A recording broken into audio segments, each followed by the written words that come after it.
SEO Arconte te dirá aquello que no quieres escuchar.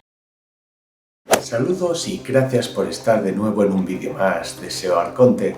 En la pestaña Comunidad del canal os planteaba la siguiente pregunta. Ante los más de 3.000 correos de Fauci al principio de la actual pandemia que gracias a la FOIA han publicado el The Washington Post y Boost News, os preguntaba lo siguiente. ¿Crees que el coronavirus SARS-CoV-2 es un arma biológica creada en un laboratorio? De 64 personas que han votado en el momento que estoy grabando este vídeo, la mayoría, un 80%, ha votado que sí. Los que menos, un 8%, han votado que no. Y un 13% no sabe qué creer. Así que primero vamos a separar el grano de la paja y después vamos a sumergirnos en una verdadera conspiración, todo un conflicto de intereses que de seguir adelante puede desatar una auténtica caja de Pandora. Comencemos por esta imagen que subió en su día el conocido JL de Mundo Desconocido en su Twitter. En él se hace eco de un correo que Adam Gardner escribió a Anthony Fauci con sendas anotaciones. Tema: método de producción de armas biológicas por coronavirus y supuesta explicación de cómo fue creado el virus con espigas del virus del SIDA. Pues bien, este correo está copiado de un estudio de 2005 realizado por investigadores de la Universidad de Pensilvania. El párrafo del correo se encuentra en la página 2 de dicho estudio. Según afirman en la web USA Today News, Adam Gardner es un investigador independiente cuyo sitio web incluye un descargo de responsabilidad de que no debe usarse su información para asesoramiento médico. Los autores originales del informe le dijeron a USA Today News que la afirmación de Gardner es completamente incorrecta y que las partículas de virus utilizadas en el experimento que precedieron a la aparición del COVID-19 en 14 años no contenían material genético de ningún coronavirus. Es decir, en este estudio del 2005 intentaban investigar cómo bloquear la activación de una proteína del SARS-CoV-1 que surgió en el año 2003, pero en el que no se empleó material genético de ningún coronavirus. Así que en realidad este correo no muestra absolutamente nada, sino más bien todo lo contrario. Sin embargo, buscando más información al respecto, me encontré con un reportaje de la revista Vanity Fair, que tenía una frase lapidaria. Si la pandemia comenzó como parte de una fuga de un laboratorio, esto podría hacer a la virología lo que Chernóbil le hizo a la ciencia nuclear. Vamos a sumergirnos en toda una conspiración, todo un conflicto de intereses para intentar silenciar la hipótesis de la fuga del laboratorio, intentando además vincular a todos los que hablaban de esta hipótesis con la extrema derecha. Este es uno de esos videoreportajes que comencé con una idea y acabé con otra completamente distinta. Os aseguro que no os va a dejar indiferentes los datos que vamos a mencionar a continuación. El reportaje en el que me voy a basar fue escrito por la periodista Catherine Evan para la revista Vanity Fair, sobre una investigación realizada por el grupo Drastic encabezada por Gilles de Manneuf, que es un científico de datos del Banco de Nueva Zelanda en Auckland. Gilles de Manneuf fue diagnosticado con síndrome de Asperger hace 10 años y, como él afirma, cree que esto le da una ventaja profesional sobre los demás a la hora de encontrar patrones de datos que nadie más ve.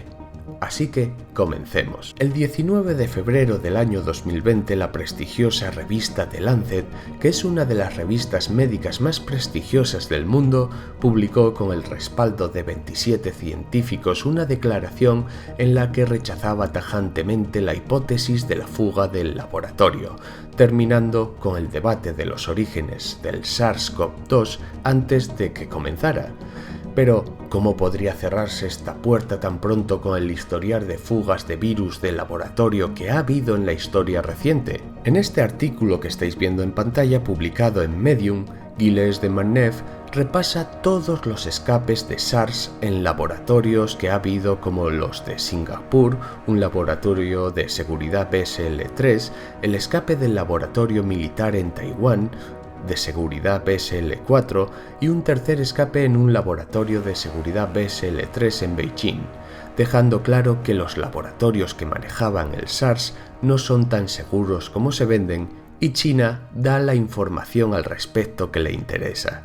A medida que Gilles de Manev fue publicando sus datos en Twitter, se le fueron agregando prestigiosos científicos a lo largo de todo el mundo hasta formar el grupo Drastic. Desde el Departamento de Estado se les aconsejó que no abrieran la caja de Pandora.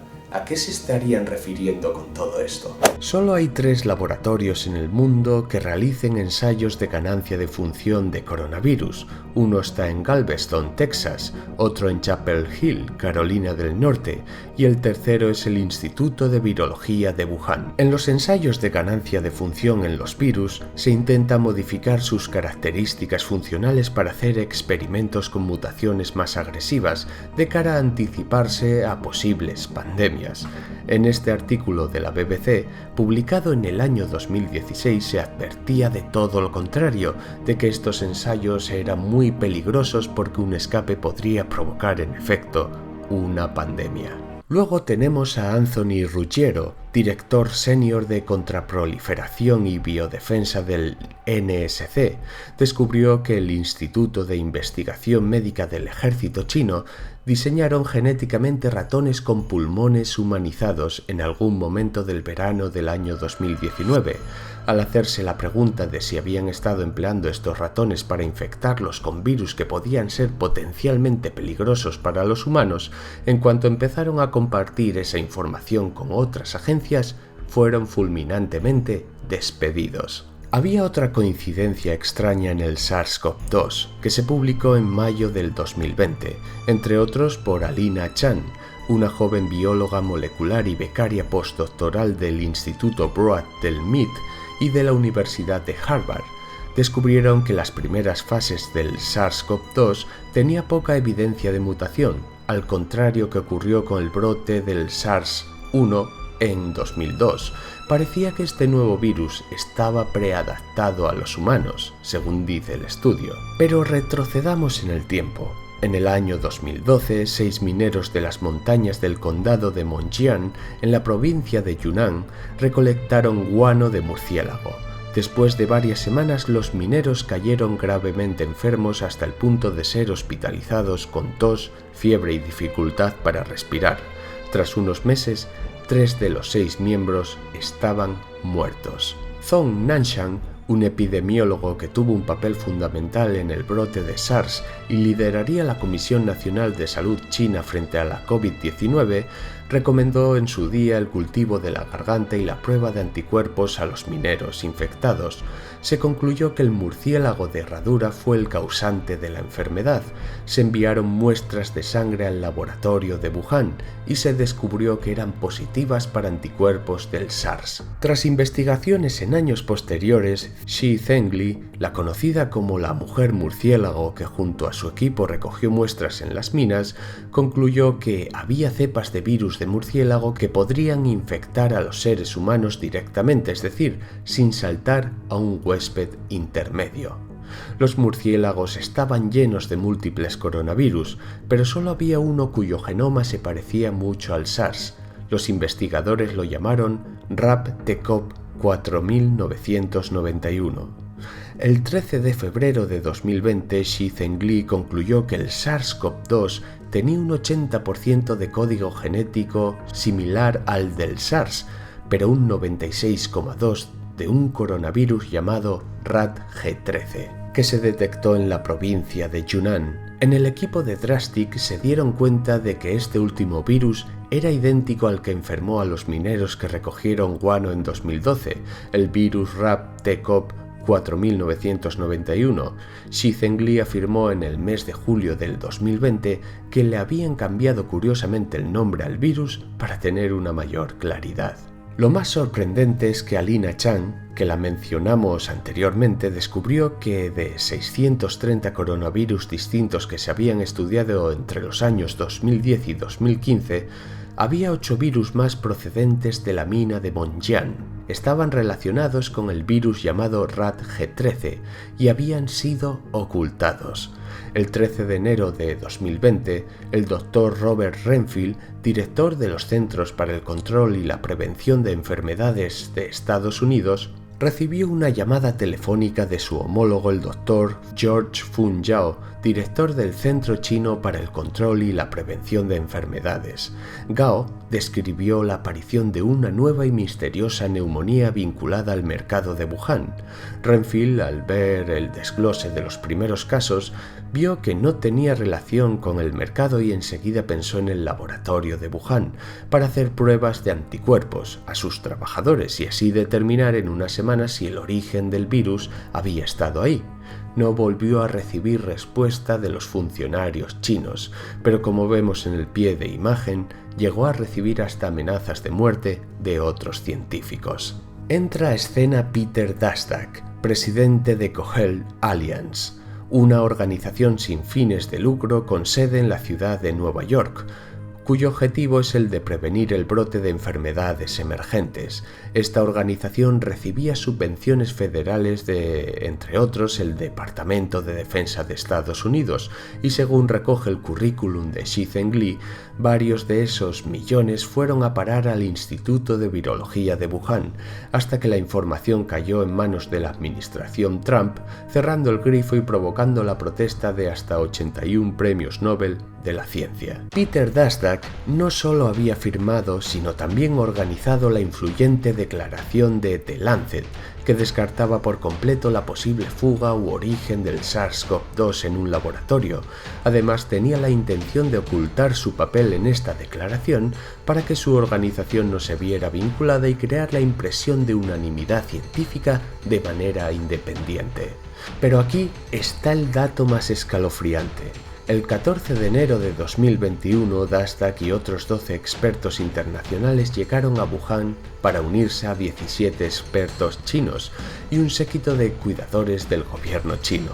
Hicieron una visita al Instituto de Virología de Wuhan, donde se reunieron con Xi-Zheng Li, y lo curioso es que no solicitaron el acceso a 22.000 muestras y secuencias de virus que habían sido borradas el 12 de septiembre del año 2019, según descubrió el grupo Drastic, 3 meses antes de la declaración de la pandemia. Pero lo más gordo es que Xi-Zheng Li afirmó que la base había sido borrada durante la pandemia debido a intentos de piratería, y a Peter Daszak le pareció una medida razonable. Otro dato es que recientemente los medios de comunicación se hicieron eco de información clasificada de noviembre del año 2020, afirmando que un año antes, en noviembre de 2019, se habían enfermado 3 investigadores del Instituto de Virología de Wuhan, necesitando hospitalización con síntomas similares a la COVID-19. El problema de esto es que, según el medio South China Morning Post, afirmó que en noviembre del año 2019 se detectaron 9 casos de personas hospitalizadas con síntomas similares a la COVID-19, 4 hombres y 5 mujeres de entre 39 y 79 años. Así que, por el mes de noviembre, seguramente el SARS-CoV-2 estaba muy extendido entre personas que presentaban síntomas leves. Este artículo también nos revela que el Centro Chino para el Control y la Prevención de Enfermedades ordenó no revelar ninguna información sobre la nueva enfermedad al público. Sé que todos los datos mencionados no son prueba absolutamente de nada, pero lo peor de todo es que la hipótesis de la fuga, accidente o negligencia, ojo, quiero decir esto y no creación de arma biológica, se cuenta mejor que la zoonosis de origen natural. Una hipótesis que yo en su día defendí en este canal, curiosamente basándome en este comunicado que habían publicado en la revista The Lancet. ¿Y qué queréis que os diga? En cierto modo, tras averiguar todos estos datos, me siento engañado por ellos, porque ya veis todo el conflicto de intereses y cortina de humo que hay detrás de todo esto. Así que habrá que seguir muy de cerca el trabajo de Gilles de Marnev y el grupo Drastic. Eso sí, recordar separar el grano de la paja como hemos visto al principio. Pero ahora os toca a vosotros que estáis al otro lado de la pantalla contarme qué pensáis de todo esto. con gusto me encantará leeros abajo en los comentarios del vídeo y espero que nos veamos en el próximo. Chao. SEO Arconte, el canal alternativo de la información alternativa.